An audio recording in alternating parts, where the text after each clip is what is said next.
Ain't no half stepping, Marcus J. That was a very, very quick break. Hopefully you didn't go too far.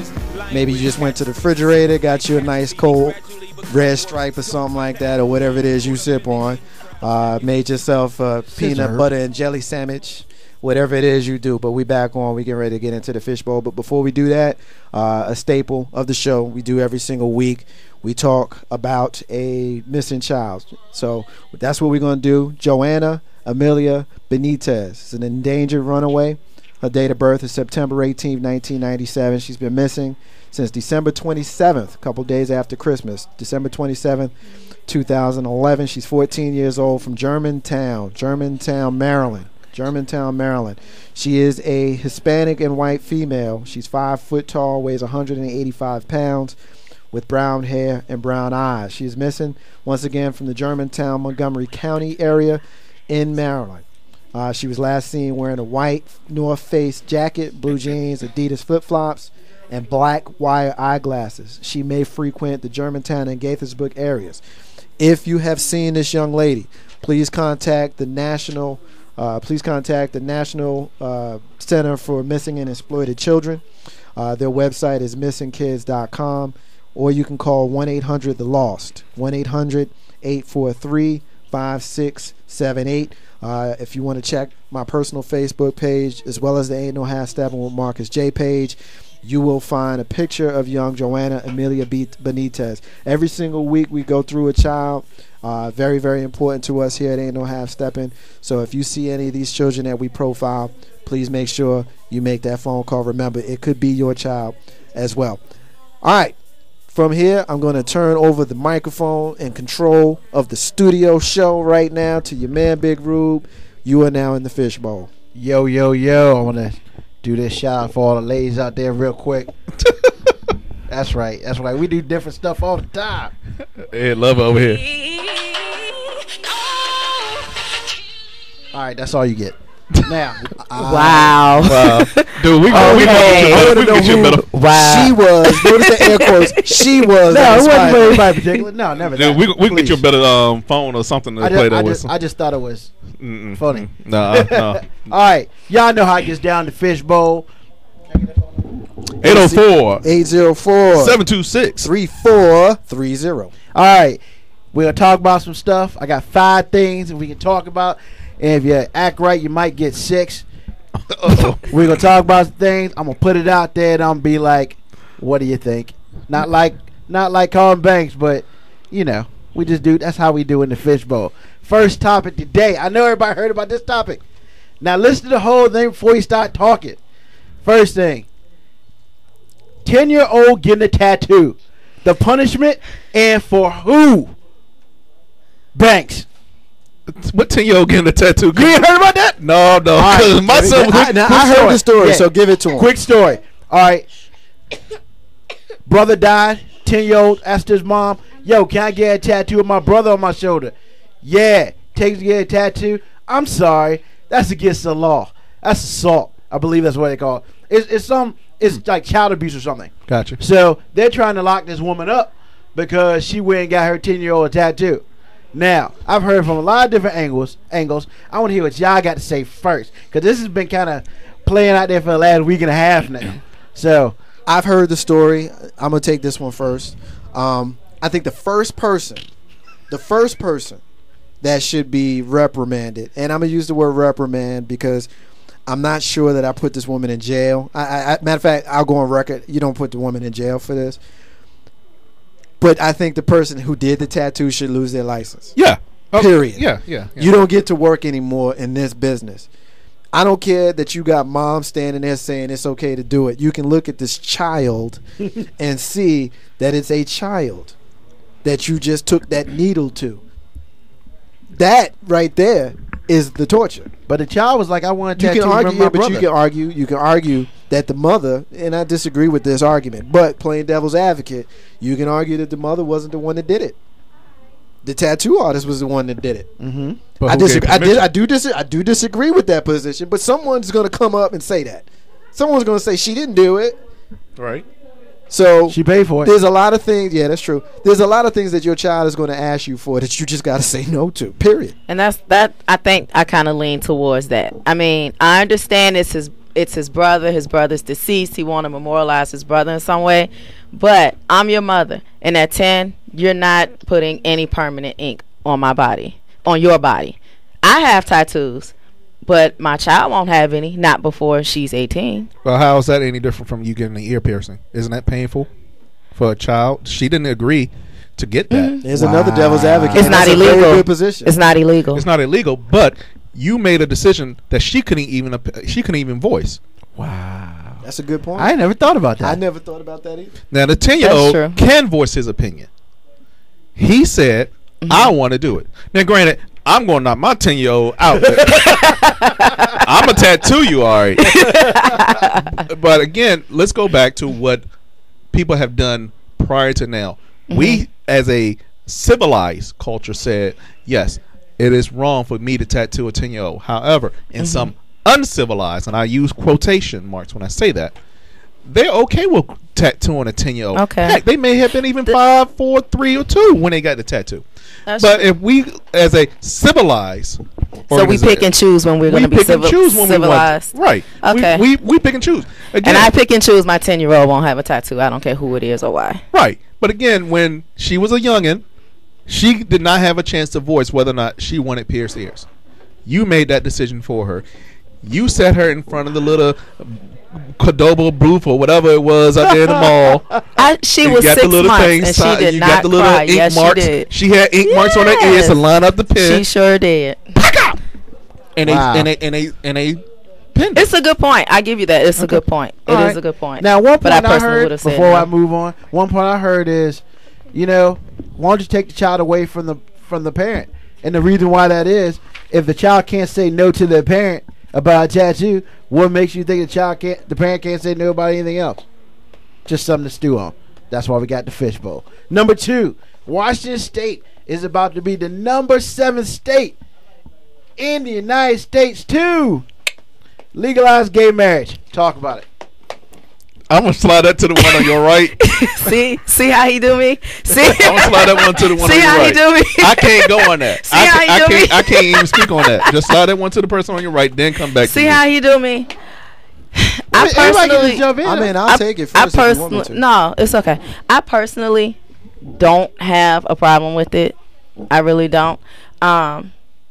Yes, it's against my personal faith or my personal religion, but I do a whole lot of things in that area that's outside of my personal faith and religion and what religion says is right and wrong. Yeah, that's a story for another time. Shut up, boy.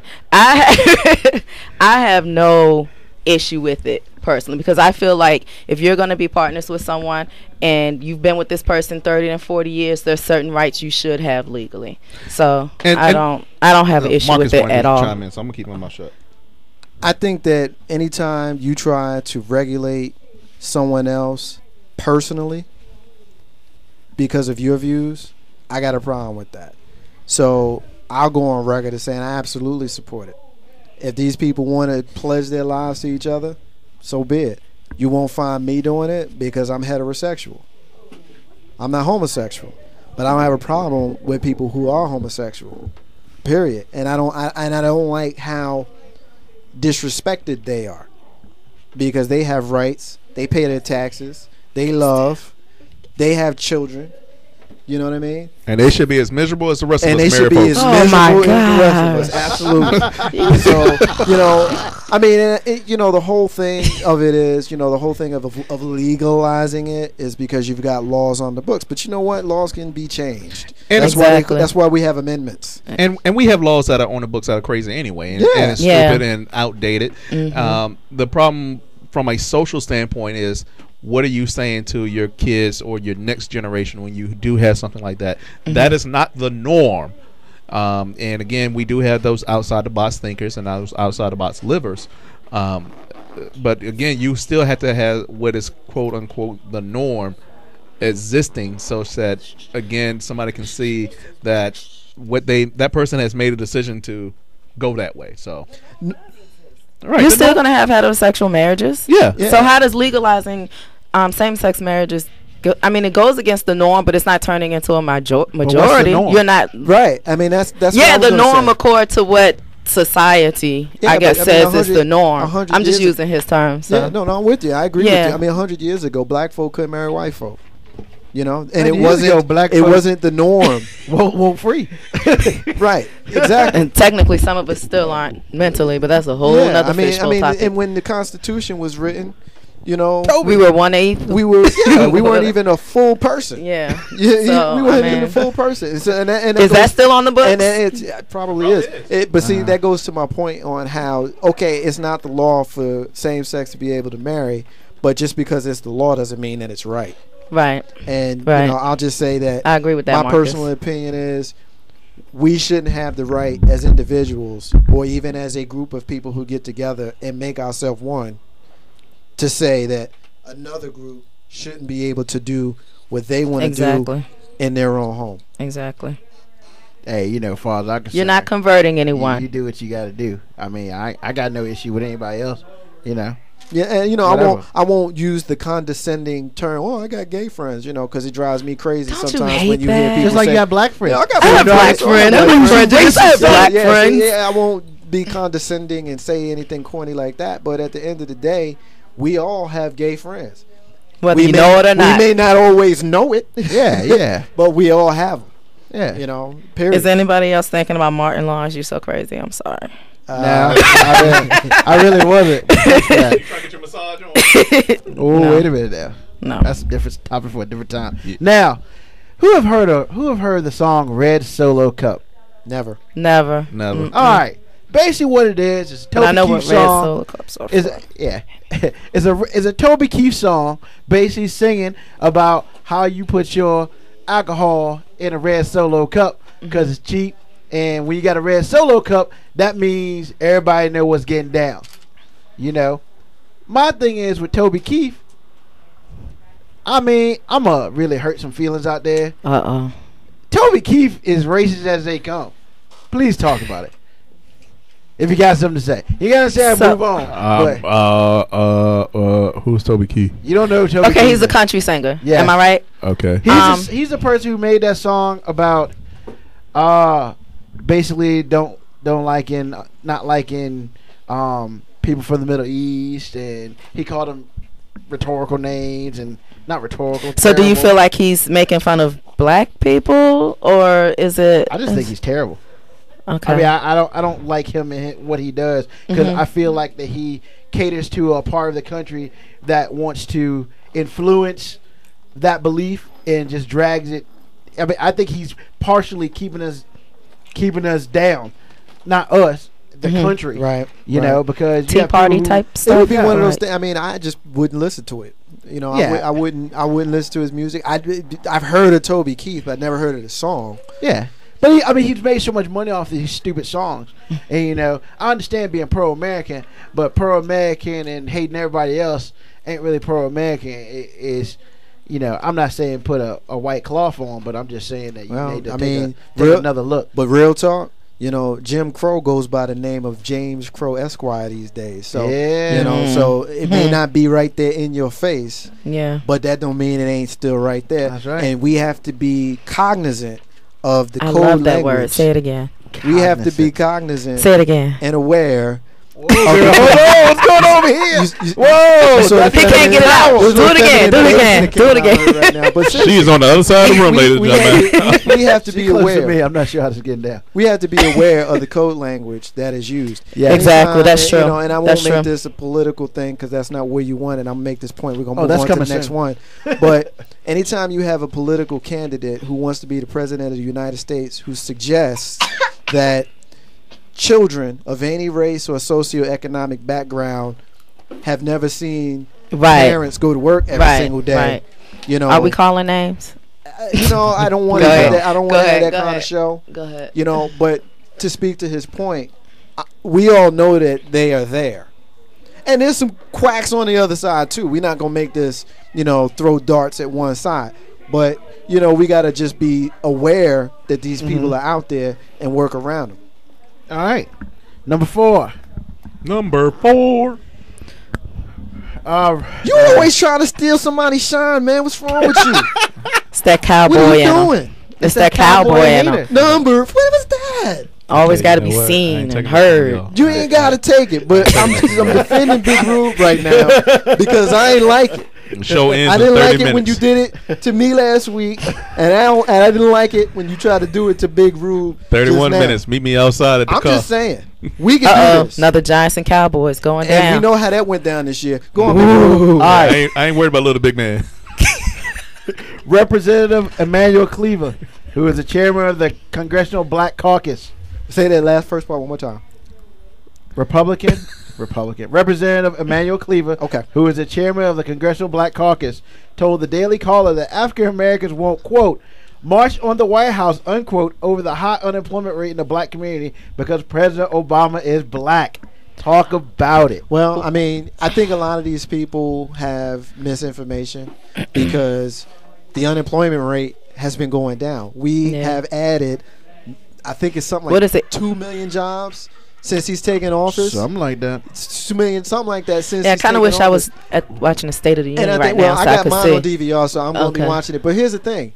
The people who don't want him in office don't want him in office. You can make the argument it's because of his skin color. I think that that's part of it. I think you'd be naive to think that it's not. But you got to also remember that it's also because of his party color. He's a Democrat. The Republicans don't want a Democrat. When the Republicans had the presidency, the Democrats didn't want a Republican. Didn't want a Democrat. So it kind of par for the course, you know. And we also know that there is a black president. Mm-hmm. So you have a whole legion of black people who are so proud of this black man who ascended to the presidency that they're going to support him blindly. Mm-hmm. I'm not one of those people. I did a whole rant talking about how I was ticked off at the president a couple of weeks ago. So I'm not one of those people. And if he was doing something that I thought was completely out of turn, then maybe I would. But then again, I didn't march on President Bush, and I didn't care for him as a president either. So I would say that statement is somewhat disingenuous simply because it tries to speak to the fact that black people generally are supporting this president because he's black. Because he's black. And I think there's some truth to that. But I also think that we are smart enough to know when he's doing things that are in line with our interests. And for the most part, a lot of black people agree that he's doing things that are in line with their interests, which is the reason why they wouldn't do that. And he did elaborate on it further, saying, quote, the point I was making is black people hold the president in such high esteem that they would dare not march on the White House, even though unemployment is at 15% and higher. And if there was a white president, we would do that because we've had white presidents since George Washington, unquote. And it's for, you know, as Marcus J likes to say, you know, for full disclosure, if you do not know who Emmanuel Cleaver is, he is African American, which I didn't realize that. Well, after I read this, I saw Black his Caucus, picture. I would guess Yeah, he is. you would think so, but you know, sometimes people just don't pay attention. I mean, me personally, you know, I think if you're gonna make comments like this, you need facts to back it up. And obviously, the 15% to me was like, no. I think it's like 9 or 8% now. Right. I don't know what he's talking about, which even goes further to tell me that some people are just terrible in their job. And I am on record as saying right here, I feel like that anybody in the not Republican Party, in Congress whatsoever, should have a time limit on how long they're up there, because there are people that have been up there 30 and 40 years, and nothing ever going to change if those people are still there. If you're 80 years old and you have a seat, maybe it's time for you to sit down at home. That's all I'm saying. Anybody else? No, but if you want, give us a call at 804-726-3430. All right, kid and play. Now, Hola, eh. how far Roll. can you take love? I've heard of, you know, till death do us part. But how about after you die, we can still be together? what? No, We bro. had a man No. who married his girlfriend after she had passed away. Who did that ceremony? Who said that I do for her? I forget who did the ceremony because he got paid. He saw dollars. That's all he saw. Ruben, you can start right there. We can start the jokes now. He saw dollars. Necrophilia does nothing for me, and it does nothing for me. But I just want to know who verbalized the word "I do" for her. It's words, but okay. Words, whatever. This would normally be a what the hell segment. It's absolutely a what the hell. That is absolutely a what the hell. I saw this. I could not just turn this down. Basically, what happened?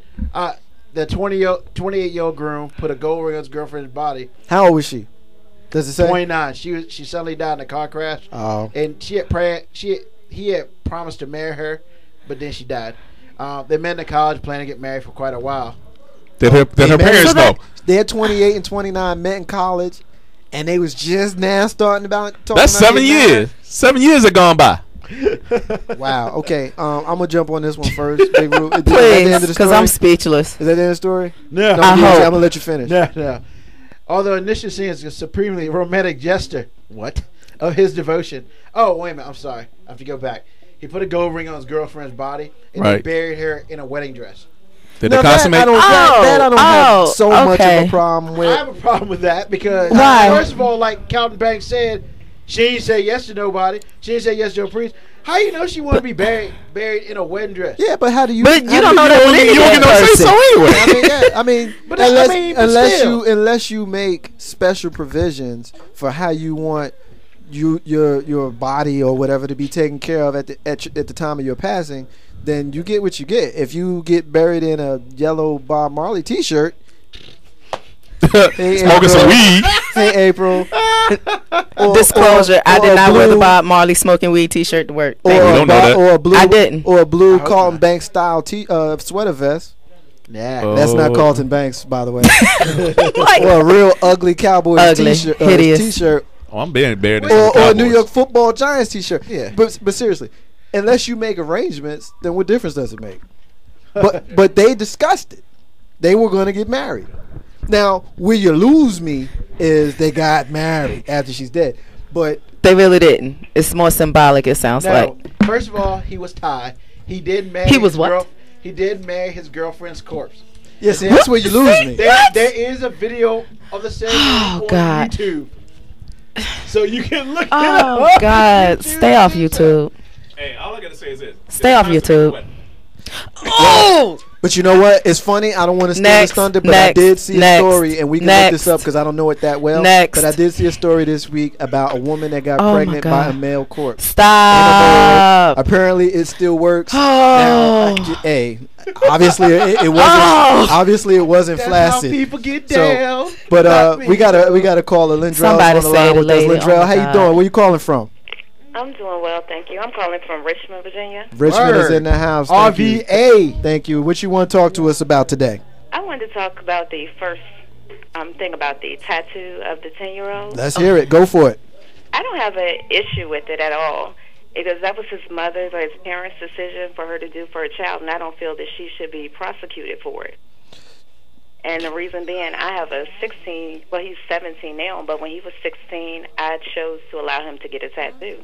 Now, I'm sorry, just to let you know what's going on here.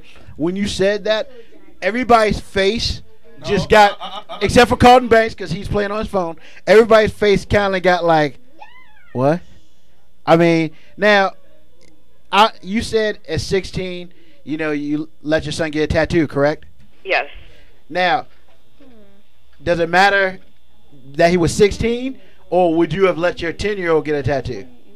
Out of curiosity. Then I may have thought about it, but I'm just thinking back to at the age of 10 years old, a child can decide if a parents are going through a divorce, which household they want to live in.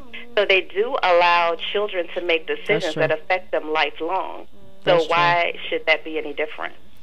I mean, you make a compelling argument. I just disagree with it. I mean, but you make a compelling argument, because and I'll tell you why I agree with the argument that you're making is because Carlton over here made a similar argument about giving little girls getting their ears pierced, and I think the argument that you make and the argument that he was making is very, very similar. Did you hear when he went there? Yes, I heard him when he went there, and I was thinking the same thing. And not just with little girls. I've seen parents allow their 2-year-old little boy get his ears pierced, and it's the same thing. At least as we're talking about society, they accept little girls having their ears pierced, but some people frown upon little boys getting their ears pierced, but their parents make that decision. Now, I'll tell you a real quick story about that. I got mine done 2 weeks after I turned 18, mostly because my father had a fit when I even suggested it prior to me turning 18. I had like one of those fake ones. Like you did a Theo Huxtable. I had a fake one though. You had a Theo Huxtable. Your ears swell up. Yes, it did, Marcus. Your ears swell up. Theo actually did it. I had a magnet that looked like one. And so I would go, hey, listen, Latrell, check this out, right? I would go to school with it, right? I would go to school with it and, think I'm cool. About 2 or 3 weeks into me going to school with the magnet in my ear, I happened to look up walking down the hall and I see Pops walking towards me. I was like, yo, what you doing here, man? And, of course, he called me out, but it was kind of, I guess the point I'm making is society-wise and the generationally, it wasn't acceptable. Certainly not in his house for me, his minor son, to be walking around with my ear pierced. So, I mean, I understand that's as a parent, that's your decision to make if you think that it's okay to do that. Me personally, I have issues with the 10-year-old tattoo. I somewhat have issues with the 16-year-old tattoo. That's just me. I had a friend of mine who had posted on Facebook that she had allowed her 16-year-old or 15, 16, whatever he was, to get a tattoo. Had a photograph of it on Facebook, and people was lighting her up. And then, talking about how they disagree with it. And then she had her sayings about it, and it was a very similar conversation to the one we're having now. So I understand. Did you want to get in on any other subject? The only other thing as far as gay marriage, I totally agree with that. Okay. I don't have any issue with it at all, because I think April was talking earlier as far as people living or being together for 30 and 40 years. Right. That if they've dedicated that long to each other, then they should reap some of the benefits for it. Absolutely. So, a lot of jobs now recognize same-sex marriages on a person's life insurance. And right. And that's more where I'm headed. Life insurance, things like that. Just your visits to ICU. You've been with somebody 30, 40 years, and it's like, oh, well, you're not immediate family. Like, that shouldn't happen. I mean, it's crazy. I mean, you see that this person, going to the hospital thing, you see that this person is providing a source of strength for the sick or injured person. But because they're not a blood relative or they don't share the same last name, you would say, nope, you can't come in. I mean, it'd be just as simple as, yeah, she's my sister. Right. If they're two females, she's my sister. I mean, maybe they're not. But how you going to know? I mean, as the person who's making the decision that you can't come in, all you got to do, and I've been to the hospital and I've said, yes, this is my brother or whatever, and I'll get in. They don't check your ID. How are you supposed to check if you're a blood relative or not? To me, it's crazy, and it's a way of trying to disrespect these people because you disagree with their choice of lifestyle. With their choice, yeah. Lindrell, if you don't have anything else, we're going to go ahead and let you go. Anything else you want to share before we let you go? No, that's it. Thank you so much for listening. Thank you for your support. You're welcome. You're welcome anytime you want to call us up. Thanks again for calling, okay? Thank you. Y'all have a good night. You too. Thanks. Did Banks just say thank you, baby? Yeah, he did. Yeah. I just make sure I didn't. Yeah. Nah, you're not the only one to beat that. All right. Why you gotta be hating on my love? Next thing, Banks. We had a group of men go to the White House, the Boston Bruins, because they won the Stanley Cup last year. Right. However, the only American player on that team decided he didn't want to go because he ain't like the way the government was. Talk about it. Well, Stanley Cup, for those who may not be aware, the Stanley Cup is the hockey Super Bowl or NBA title or World Series, just kind of championship. Championship. And of course, every team that wins the title goes and meets the president, be it collegiate or professional. And I'm quite sure that there has been a Democrat in the White House and a Republican on the team who didn't agree with the politics. Yeah. And vice versa. I understand the man taking, the stand. I think he's out of turn because to take this moment, to take this kind of political stand, I think is somewhat grandstanding. I think it's a direct shot at our current president. I think that many times you see teams go into the White House who disagree with the politics of the president, and they just go in the interest of supporting their team. Mm-hmm. So his individual politics in this man's mind was more important than going and being with his team. To me, that's a direct shot at the current president. Now, he did say he did not like the way Congress had run the country, things as such. However, I completely agree with you, Marcus J. You know, he made it about him and not about the team. The team, and, you know, to be the only American on that team, you know, to win. And you don't go, wow. To win a Stanley Cup, and you have the nerve not to go see the president.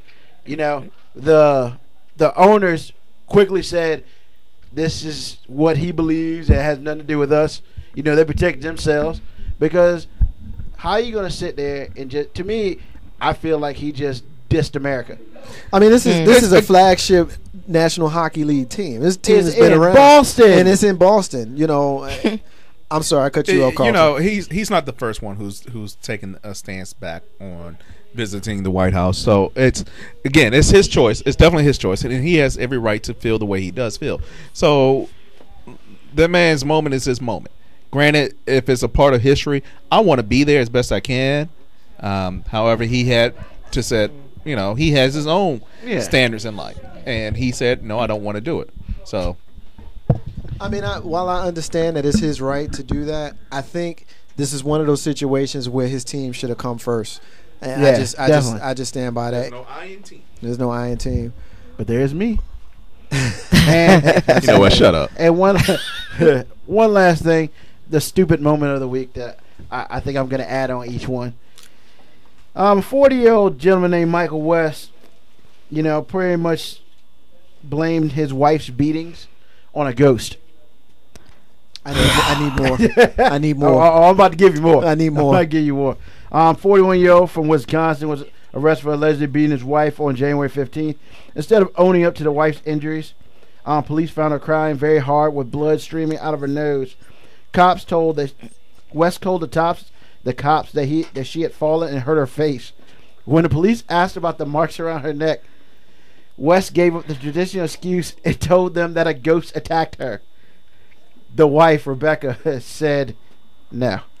She gave a more horrific, more believable version of the story. Her husband punched her in the face and strangled her until she couldn't see after an argument. Now, I would like to also go on record saying attacking women is not really a cool thing. It's pretty terrible. You think? I was say that. I have to say that. Now, I might have just downplayed it right there, but no. You know, any type of physical assaults between two people are bad, regardless of the age or whatever like that. Whether it's a man beating a woman or a woman beating a man, because, yes, it does happen. You know, I know I had a friend whose girlfriend liked to throw stuff at him, like pots and pans and knives. Hot grits. And Okay. stuff. No, no, metal things. You know, so it's one of those things that you don't do regardless. I don't care how mad he or she makes you. You don't attack. You just leave. You know, and you just deal with it. Unfortunately, this dude decided to physically put his hands on her, and then had the nerve to lie about it. I mean, really? Did you think they would believe that a ghost attacked your wife? I don't even have words for It that. sounds crazy to me. I mean, and he choked her out. The hands around her neck. A ghost choked her out. Yeah, buddy. Okay. I mean, that's asking for the stupid award of the year. So It's crazy to me. that's the Fishbowl. That's the Fishbowl. Thanks for the call-in. Thanks for the love. Next week, 2 weeks, I don't know, we'll get it done again. All right, thanks for that, Big Rube. We had fun with the Fishbowl. Every time we do it, that was the second time. We definitely going to continue to do it. We're going to go ahead and take a quick break. When we come back, we're going to get into our closings and our rants. How you like me now? New York Giants going to the Super Bowl. You can't forget that. You take my style. I'm taking it back, coming back like Return of the Jedi. Sucker MCs in the place.